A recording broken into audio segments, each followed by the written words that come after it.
Welcome to the series Georgian Folklore. I am Gia Bagashvili, its author and your host. In this series, we will explore the history of Georgia, its rich cultural traditions, and unique polyphony. Georgia is one of the world's most ancient agricultural civilizations. It was the Greeks who named the Kartvelian tribes, including the Colchians, Georgians, or the workers of the earth. The Catholic missionary and Theatine monk Arcangelo Lamberti, who spent 16 years in Samegrelo, wrote in about Samegrelo. No other people show such reverence for the labor of the land as the Megrelians. Agricultural work demanded tremendous physical effort. Tasks like plowing, sowing, sorting, and so on could not be done alone. This led to the formation of a deep-rooted tradition of cooperative labor, known as the nadi, a system where neighbors helped one another with large-scale farming tasks. From this tradition emerged naduri, the songs sung during work. Naduri is more than a musical genre. It is an ethnocultural treasure, tightly woven in the rhythm of rural Georgian life. These songs accompanied every part of the workday and echoed across the fields during the most strenuous tasks. The naduri cycle includes songs sung before, during, and after labor. Today we focus on the long-form naduri songs that were sung at the height of the workday. These are the songs that most vividly express grandeur of the labor process, its inner drama, its musical and emotional arc, and the folk forms that gave shape and energy to collective work. The first written account of naduri comes from Arcangelo Lamberti. He writes, often the nadi includes as many as 50 to 60 people working in rows. The owner of the field would cheer them on by joining in gleefully. The naduri song is designed not only to lift spirits but also to increase the speed of the work. The work corresponds to the parts of the naduri, just as dance does with the musical instruments. The faster the singing, the faster the hoeing. Some of the most famous Megrelian naduri songs sung while working in the field are O Bargali, Khemkhwavi, O Qonuri, O Cheshwe, and others.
Among the various types of naduri, one stands apart, Odoia. Perhaps one of the most monumental and artistically developed of all Georgian work songs. Odoia holds a singular place in our folk heritage. Scholars believe that Odi was once a local deity, a spirit guardian of the land and its people. The name Odishi is thought to mean the land of Odi. In Megrelian, Odo means earth, and Dia means mother. So Odoia is a hymn of the Earth Mother, a song of reverence and invocation for abundance, well-being, and fertility. Odoia was never sung casually. It was a ritual necessity. To begin the labor without it was unthinkable. Professor Kukuri Chohonelize describes Megrelian naduri songs as distinguished by their structural complexity, thematic richness, and musical diversity. They are grand, monumental, and cohesive in form. Their magnificence does not rely solely on repeating melodic or rhythmic formulas, though repetition is common in Georgian folk music, but on variation, transformation of themes, the introduction of the new international elements, and the layering of expressive musical textures. The structure develops through shifting dynamics, deliberate artistic pacing, and a clear sense of direction, often featuring cyclical progression and dramatic contrast between sections. With these characteristics, the architecture of Odoia departs from the traditional notions of folk song. It reveals the people's boundless musical imagination and their capacity for creating grand, deeply expressive musical forms. The naduri's dramaturgy, built on gradual progression, swelling dynamics, and sharp contrast between its parts, reaches its climax in the final section. Often structured like a musical coda, this passage brings the word process and the song to their peak. Here, driven by the ecstasy of labor, voices intertwine in 2 or 3 note phrases repeated in dizzying speed. The tempo quickness, breath and sound fuse into a single force, and the performance reaches a state of rapture. This is more than the culmination of a song.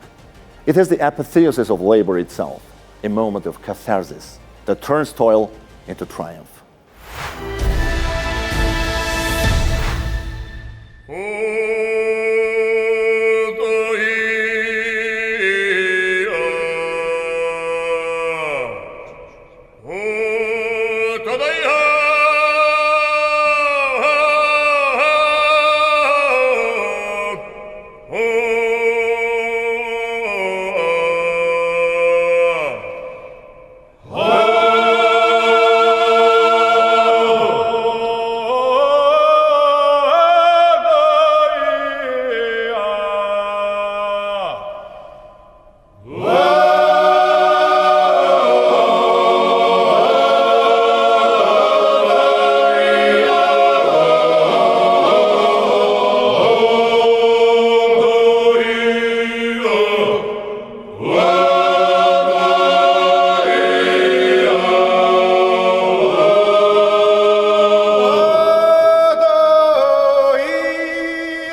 This was Georgian Folklore. If you'd like to learn more, subscribe to our channel, and welcome to Georgia.